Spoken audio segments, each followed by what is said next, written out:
Donc c'est l'équipe M7 pour le cas marketing au niveau collégial. Donc, je vais vous lire les instructions du cas pour ensuite laisser les juges se présenter un par un. Donc vous disposez de 15 à 20 minutes afin de présenter votre solution au juge. Le temps s'écoule à partir du moment où un membre de l'équipe débute la présentation. Je vous montrerai le temps restant à l'aide d'un carton, lorsqu'il vous restera 10, 5, 2 minutes, 30 secondes. Les 10 dernières secondes, ce sera avec une doigt. Si l'un des membres de l'équipe continue à parler à la fin du décompte, je vais le signifier et la présentation s'arrête dès cet instant. Si vous faites moins de 15 minutes, il y aura une pénalité d'1 point par 30 secondes manquantes. Important, ne jamais mentionner le nom du cégep lors de votre présentation. Ensuite, les juges bénéficieront d'une période de questions de 5 minutes, lors de laquelle ils pourront vous demander des éclaircissements concernant votre solution. Notez que lors de la période de questions, aucun décompte de temps ne vous est donné, mais si un membre de l'équipe est en train de parler lorsque le compteur affiche 5 minutes, il est autorisé à terminer sa réponse. Et donc maintenant, les juges vont se présenter. Anne Dubé, Fondation de Petit Ranchon. Je travaille ici au communication marketing pour la fromagerie Rivière, Finco Immobilier à Saint-Lebourgneuf. Une métier directrice des communications et du recrutement ici à la faculté et coach pour les équipes de marketing. Catherine Hood, ancienne étudiante de la faculté et collaboratrice au service conseil chez SFE.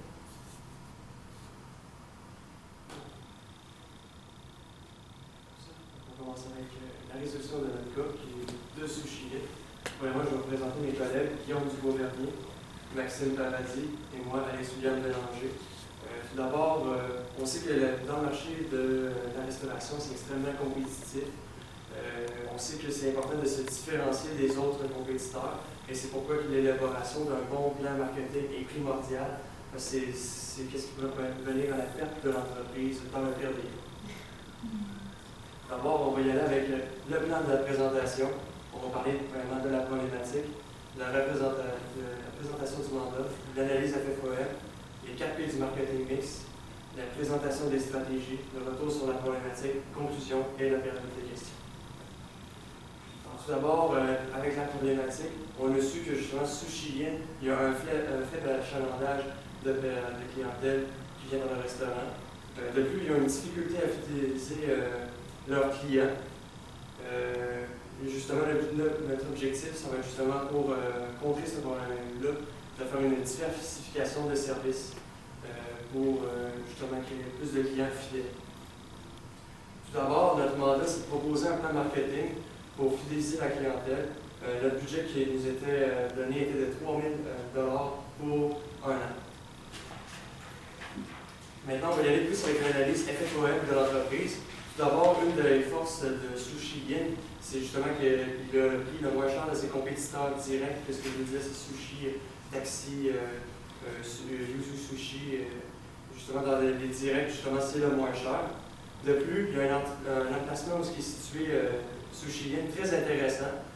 Comme c'est plus flexible, c'est des personnes qui travaillent dans les bureaux, tout ça, ben, il est près de, justement, il est dans une artère principale où il y a plusieurs bureaux, que ce soit du gouvernemental, des jardins, etc. De plus, qu'est-ce que le fun avec Sushi Yin, c'est que les employés restent là très longtemps. Ils ont d'ailleurs une très bonne expertise des sushis, alors ils sont capables d'informer la clientèle directement. Et ils offrent une très grande variété de produits, que ce soit au niveau des ingrédients pour faire eux autres la clientèle, leurs sushis, que ce soit, mettons, des sushis frits, des sushis pizza, etc.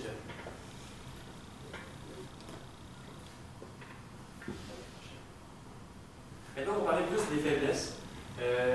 Sushi Yin, comparé à ses compétiteurs, au niveau de la qualité de ses produits, on est conscient que justement, c'est un produit plus d'entrée de gamme. Les autres, comme Sushi Taxi et l'œil du dragon, sont plus des sushis haut de gamme. De plus, Sushi Yin n'offre pas de rouleau impériaux, qui est généralement une entrée pour les repas asiatiques. Et il n'y a pas de spéciaux pour les minimiser, pour les entrepreneurs ou les personnes qui œuvrent dans l'administration. C'est justement une question de principe. Justement, au niveau des opportunités, je l'ai déjà mentionné précédemment, il y a des bureaux avoisinants justement de Sushi Yin. Également, on note une très forte tendance de sushi maison. D'ailleurs, avec les émissions de télé qui poussent justement la population et la clientèle de faire eux autres mêmes leur sushi. Maintenant, je vais céder la parole à mon collègue Guillaume Bernier pour vous parler des ventes. Bonjour. Donc, ce qu'on a, on a plusieurs concurrents, directs et indirects. D'abord, comme mon collègue l'a mentionné, les directs, L'Œil du Dragon, Sushi Taxi et Yuzu Sushi. Ces trois commerces-là sont vraiment à proximité de Sushi Yin. Pour ce qui est des concurrents indirects, on a Tim Hortons, McDonald's et Le Zolé. Il y en a plusieurs d'autres, mais je ne les nommerai pas tous parce qu'il y en a plusieurs dans ce secteur de Saint-Nicolas. Pour ce qui est comme mon collègue disait aussi, les émissions de Sushi en folie. C'est une émission justement qui montre comment fabriquer nous-mêmes à la maison des sushis. Donc ça, c'est une menace qu'on a constatée. Pour ce qui est du prix, c'est un prix d'appel. Donc on parle d'un prix permettant de faire vivre l'expérience sushi aux clients de type curieux. C'est-à-dire ceux qui n'ont jamais expérimenté les sushis, ceux qui en mangent pas, qui connaissent zéro ça. Donc ça, le prix est intéressant pour ce type de clientèle. Pour ce qui est du produit, il y a des grandes variétés. Il y a environ 150 produits, 150 sortes de sushis. Aussi, c'est un produit qui est frais et bon pour la santé. Donc ça rejoint vraiment les personnes qui se soucient de leur santé.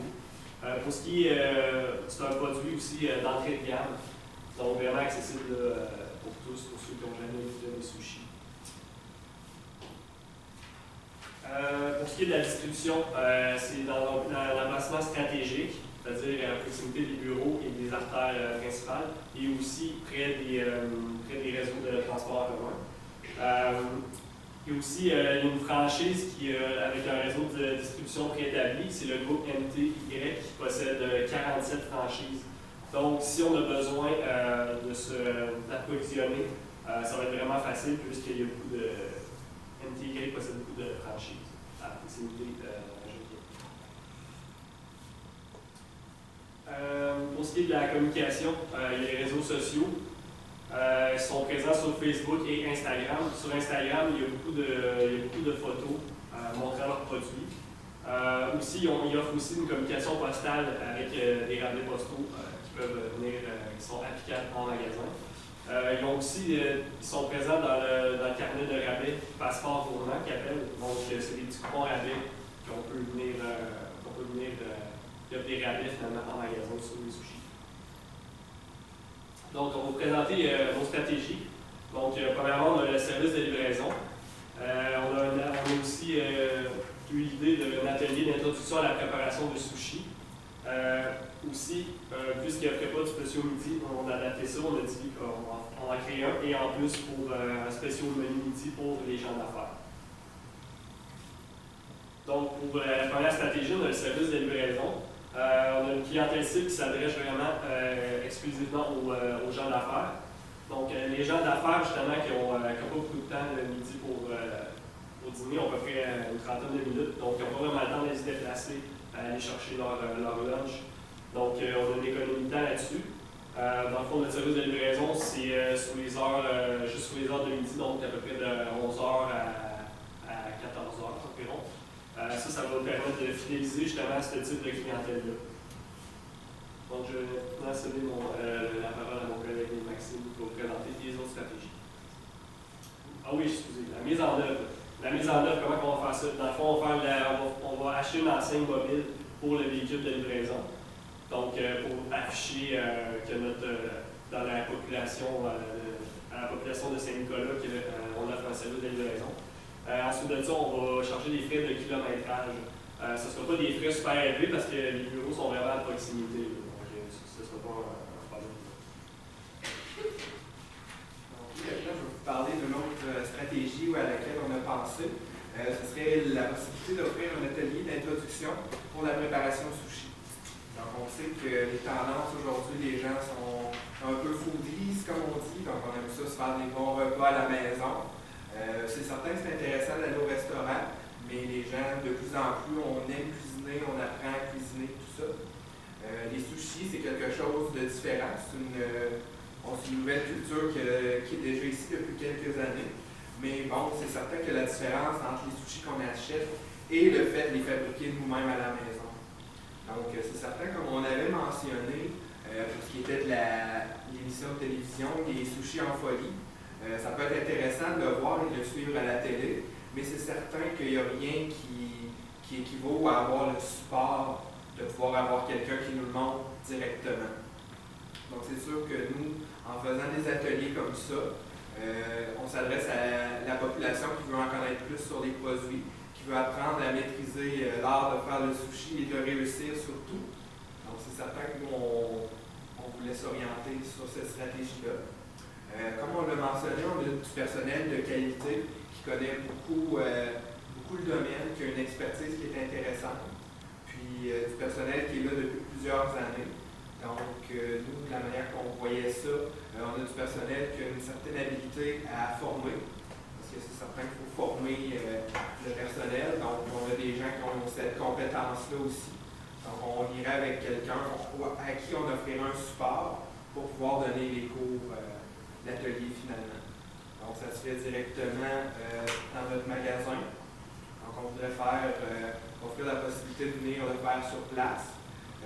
Les produits, les ingrédients, on les a déjà. Ce qui est intéressant aussi, c'est que ça peut permettre à nos clients de connaître nos produits. Donc, si jamais ils l'essaient et réussissent, ils peuvent voir leur capacité, leur talent. Donc, par la suite, ils vont pouvoir acheter les ingrédients directement dans notre magasin. Par la suite, pour pouvoir l'essayer à la maison. Bon, c'est certain que pour faire un cours de sushi, on ne prendra pas un grand amphithéâtre comme ici.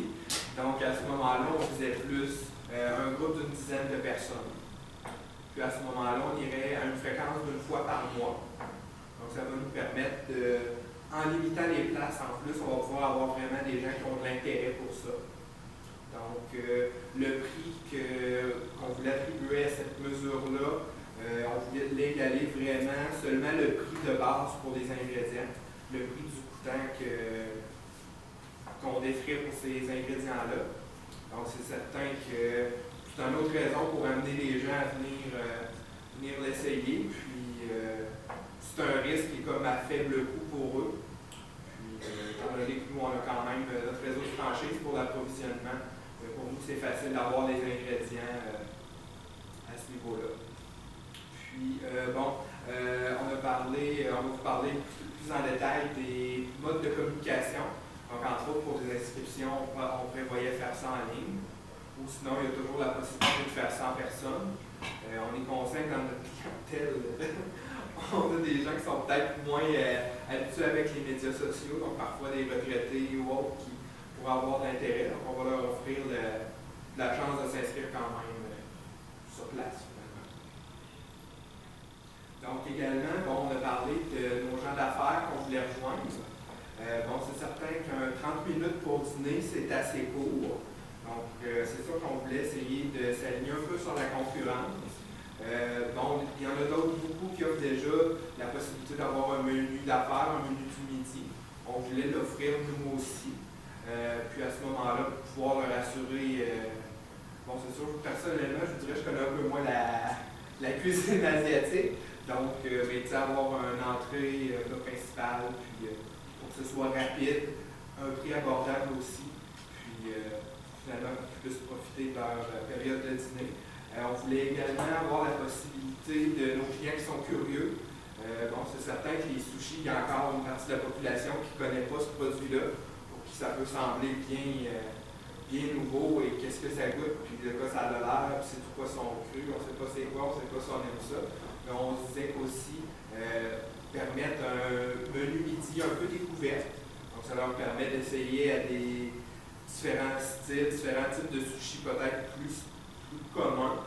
Donc à ce moment-là, ça leur donne la possibilité de goûter, voir s'ils aiment ça.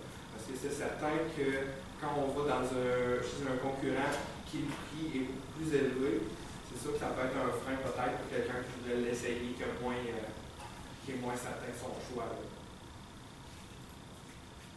Donc, c'est ça. Donc, notre offre, on va vraiment s'adresser à nos gens d'affaires.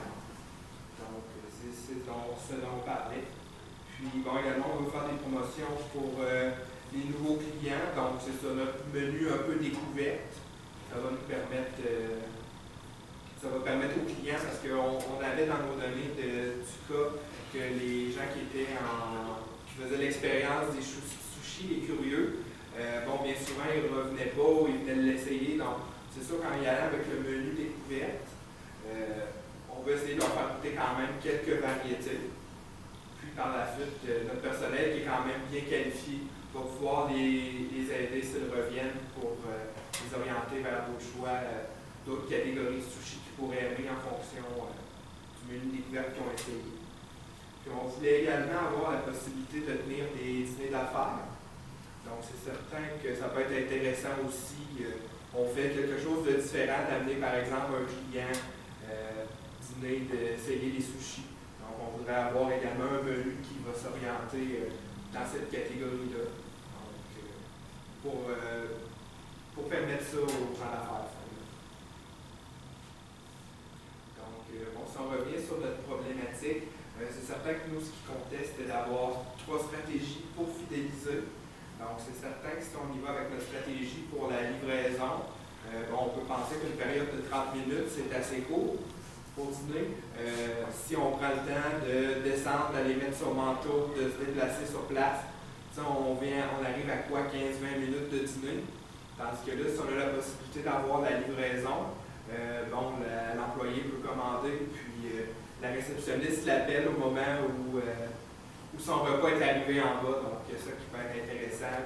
Ça peut l'inciter par la suite à revenir chez nous ou à recommander. Pour ce qui est également pour le cours, c'est la possibilité de découvrir. C'est ça. Là aussi, on va dans la découverte, puis de faire la promotion de nos ingrédients qu'on a ici à l'interne. Donc, pour permettre la préparation à la maison. Puis également, pour ce qui est de notre dernière stratégie, pour les menus plus adaptés pour le midi, menu d'affaires et tout ça, on essaie vraiment de cibler notre clientèle de nos gens d'affaires. Donc, c'est sûr qu'on sait que c'est des gens qui sont exigeants, qui savent ce qu'ils veulent, qui n'ont pas nécessairement beaucoup de temps.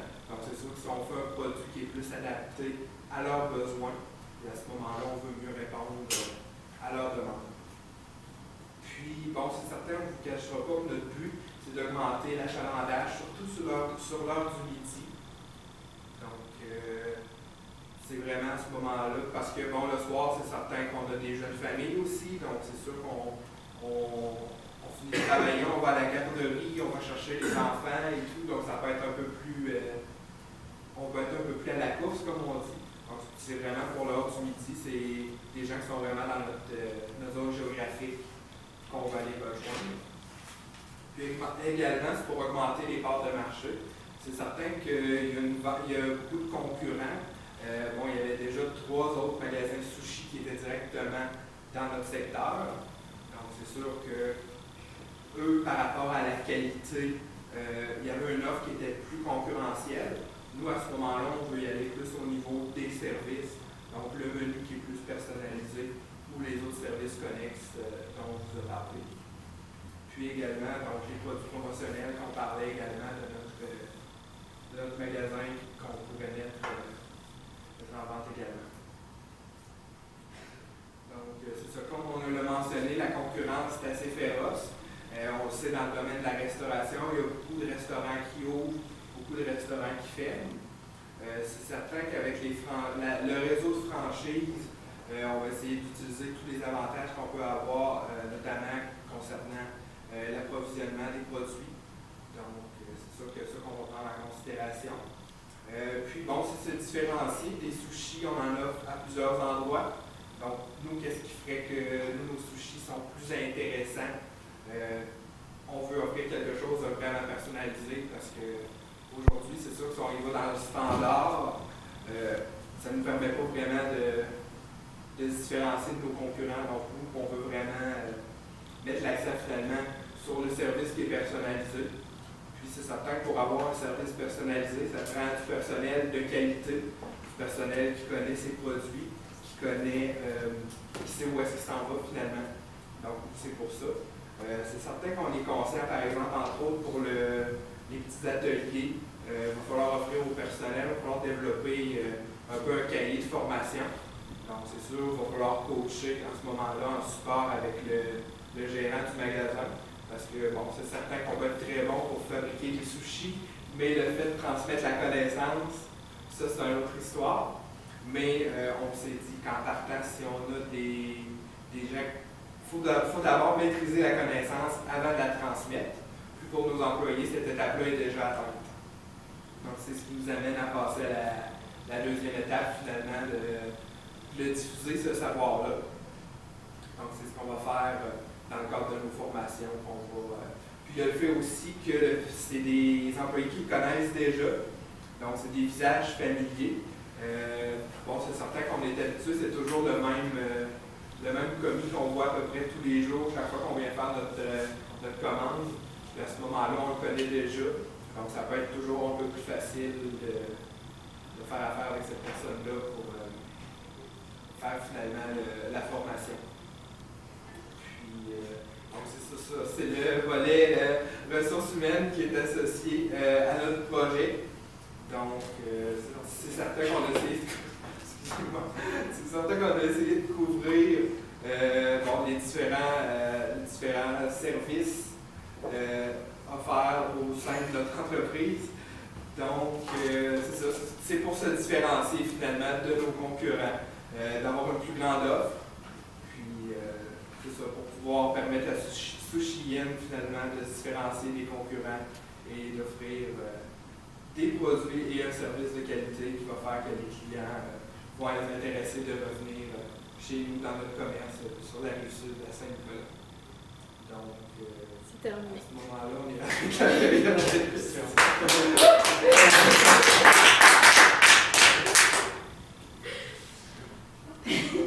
Bonne gestion du temps.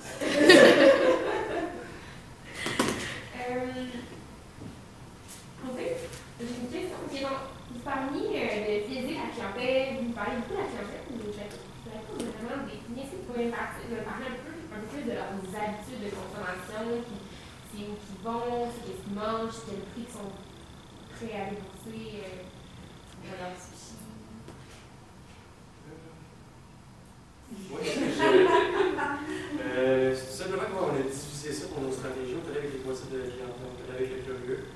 On est allé aussi avec les gens d'affaires, tout ça, c'était vraiment leur marché site. La stratégie, par exemple, pour aller prendre nos sushis, aller directement à leur bureau, aller leur porter, ça c'était vraiment strictement pour les personnes qui étaient de bureau. Justement, dans son 30 minutes, c'est déjà stressant pour enlever ce stress-là, puis justement, ça nourrit leur sushi, tout ça. C'est ça qu'on avait fait pour les fidéliser, justement, vu qu'on se démarquait des autres compétiteurs directs dans les sushis. Qu'est-ce qui serait plus pour les niveaux des curieux? On peut y aller avec, par exemple, le mini-midi. Peut-être si on ne l'a pas spécifié, mais justement avoir des prix alléchants, puis quand on n'est pas tout à fait sûr si on va aimer ou pas, ça ne tente pas, mettons, oh, ok, ça coûte, mettons, 18$ une assiette de sushi, ouf, je ne sais même pas si je vais aimer ça, je vais aller à l'autre place. Et justement, aller à des prix plus alléchants de ce côté-là, on est capable de répondre à cette clientèle-là. Sinon, il y avait la troisième type de clientèle qui était les clients réguliers. Justement, pour les clients réguliers, on pensait davantage que c'était des clients qui sont déjà fidèles. Ils sont capables de leur proposer l'expérience, de faire eux-mêmes leurs sushis. Ils sont habitués, justement, on l'a vu dans la problématique, que les personnes réguliers, même s'il y avait un retard un peu, ils étaient prêts à attendre, ils connaissaient bien le personnel et tout ça. Fait que justement, vu qu'ils connaissaient déjà bien le personnel, ils seraient plus aptes à faire des ateliers de sushi directement. On a inclus ça dans la problématique, on peut utiliser les jeunes aussi. Les jeunes, on les inclut dans les réguliers. Justement, dans notre atelier de préparation de sushi, on sait que, en tout cas, de ma part, je ne cuisine pas vraiment, je suis dans l'appartement, ça serait quelque chose qui serait intéressant. C'est vraiment abordable aussi, justement, le coût est gratuit. Puis, il y a juste d'acheter les ingrédients, mais les ingrédients sont vraiment à faible coût, puisqu'on sait que, contrairement à la concurrence, on est vraiment plus bas. Justement, on les offrira un peu plus bas, justement, pour attirer plus de gens. Puis, vous avez fait une belle analyse des 4 P. J'aimerais ça savoir pourquoi notre stratégie colle exactement aux 4 P, principalement les moyens de communication, parce que vous n'en avez pas beaucoup parlé dans votre stratégie, mais j'aimerais ça que vous ayez remis un peu. Au niveau des moyens de communication, vous savez qu'il y avait déjà Facebook et Instagram de bien implantés. Par contre, pour ce qui était des événements, comme les ateliers, tout ça, on pensait justement directement les reprendre. reposter là-dessus. Eux autres, davantage, qu'est-ce qu'ils utilisaient, c'était pour les nouveautés, les nouveaux produits, et tout ça.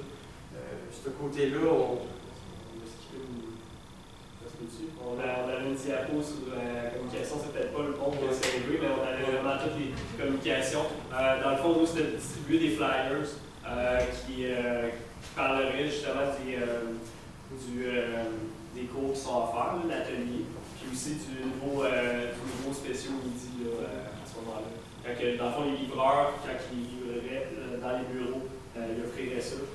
Aussi, l'enseigne de la livraison, ça montrerait justement qu'on offre un service de livraison à la population de Saint-Nicolas. C'est ça, finalement. Bon, on a nos 3 services. Pour les communiquer, c'est certain que pour la page Facebook, ce qu'on voyait, c'est que l'utilisation, c'était surtout lors d'événements, des fêtes et tout ça.